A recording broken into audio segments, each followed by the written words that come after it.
Do you know what actually happened to BRON? BRON, the dinosaur, is one of the most popular characters in all of Poppy Playtime. Proven to be one of the more popular toys, he seems like a fun addition to their toy collection. But hold on a sec, because just like everything else in this factory, things are way different than what the pictures show. BRON is subjected to horrendous experiments that alter how he views the world. Luckily for you, we're here to break down BRON's Poppy Playtime appearances, personality, role in the story, and much more. Of course, he might be the least of your worries if you're in Poppy Playtime Chapter 1, as despite his name, Huggy Wuggy isn't so much of a cuddler as a chomper. Or you find yourself in the Poppy Playtime Factory Game Center in Poppy Playtime Chapter 2. If that's the case, you should know how to handle Poppy Playtime's Mommy Long Legs and PJ Pug a Pillar. If that all sounds too scary, visit the factory's resident tiny dancer, BoogieBot, and dance the night away. Anyway, let's dive into what you need to know about Poppy Playtime's BRON and see what's up with him. We got a mystery to solve. Playtime Co. created BRON in 1961, meaning he hit the shelves 11 years after Poppy Playtime's Poppy. As such, he's one of the earlier toys on offer, appearing before Poppy Playtime characters such as Huggy Wuggy, Kissy Missy, Mommy Long Legs, Boxy Boo, Candy Cat, and more. Like all of those toys, he went through some messed up experiments that turned him into the giant monster we know today. Years later, and despite his extreme importance to the game's story in Chapter 3, BRON doesn't make much of an appearance in any games. In Chapter 1, despite being seen moving in the trailer, he makes no appearance. In Chapter 2, we see a couple of dead versions of him that only stand as obstacles for the player to move past. However, in the build-up for Chapter 3, he shows up multiple times, including in his own VHS tape, as we will discuss later. BRON has a fun side. He loves making dino jokes, but don't let that fool you. He's also super hardworking, which can be pretty intense. It's tricky to guess how he'd act if he wanted more attention, but we're crossing our fingers that he keeps things light, just like in Game Tunes. When BRON turns into his monster version, he looks a lot like his regular toy body, but way scarier. His eyes are gone, leaving empty holes, and he has a wide, freaky smile. He's not bright red anymore, but more of a faded orange covered in what looks like blood. You can also see cracks all over him. The blue on his toes is also peeled off and faded. However, what's incredibly unique about BRON is that we see two bigger bodies of him in one room, and both are entirely different sizes. So, which one is the real BRON?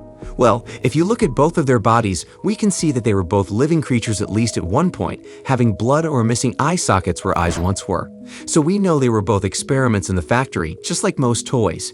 But judging by the fact that they are in the rejected toys room, neither of these toys is the real BRON, and both are unsuccessful experimental attempts made to create the entity. We see something similar happen when we look at BRON's Chapter 3 VHS tape restricted restoration. In Chapter 2, we see the red dinosaur BRON here and there. BRON makes a significant appearance in his monster body as an obstacle that the player must overcome to proceed.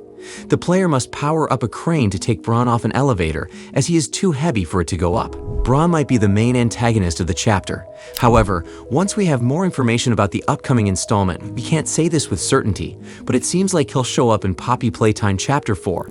There's a secret tape that tells us a sad story about BRON from way back in 1991. 6 months prior, Thomas Clark, a 59-year-old full-time employee at Playtime Co., was diagnosed with a terminal lung cancer diagnosis. Facing his mortality, he volunteered for the Bigger Bodies experiment.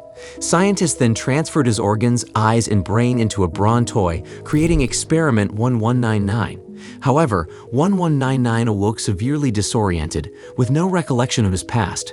When introduced to the other experiments, they sense he wasn't one of them, an orphan forced into the program. As 1199 turned away, Boxy Boo's music box faintly played moments before they attacked. Before the research team intervened, they managed to devour his voice box and thyroid. It took 12 hours of surgery to stabilize 1199. Afterward, they had to keep him away from the other experiments to ensure his safety. Thomas was meant to leave us because of lung cancer, but instead, he ended up stuck inside a toy, getting devoured by other toys. This bit's eye-opening. It's quick but packed with stuff to think about. We guessed right about people getting turned into these toys. They're putting real people inside them. It seemed clear before, but getting it straight out confirmed is cool. Watching those toys move in that stop-motion bit in the video was something else. And now it clicks why BRON looked so messed up in the picture. He got jumped by all the other toys. Seeing everyone from Pug-a-Pillar to those little Huggy Wuggies jump him and take pieces like his voice box is super dark.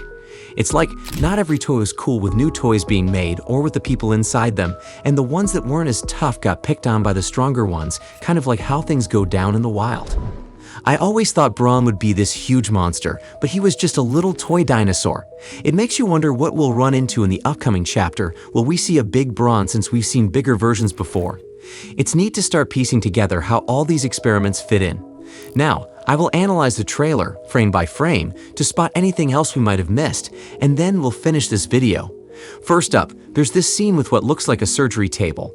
It reminded me of the one from Chapter 2 in the Playtime factory where they did all those scary experiments. The lighting looks the same, not that it means it's the same place. So we found out Thomas had been hanging around the factory since 1955. Obviously, we already knew the place was very old because they hinted at it way back in Chapter 1. But were they getting those details straight? They had employees there from the start, even using some as part of their wild experiments. It looks like they picked people who were already on their way out, so they decided, hey, I've got nothing to lose. Got nothing left to lose? You can use me in your experiments, to be part of their experiments. About 6 months back, Thomas was told he had terminal lung cancer that was going to beat him. He decided, all clear-headed, to jump into this experiment. Next, we see BRON looking messed up because all the other toys have attacked him. At first, I figured he was just opened up for some experiment, but nope, torn apart by all the other toys. He can't talk or make a sound. You can see in his eyes he's freaked out, looking all over the place. And his insides, they're all cut up and rough. Even the tip of his nose got chewed off. Honestly, being in his shoes, I'd rather not be in that mess. The scientists running the show don't believe Thomas has any idea where he is and what's happened to him.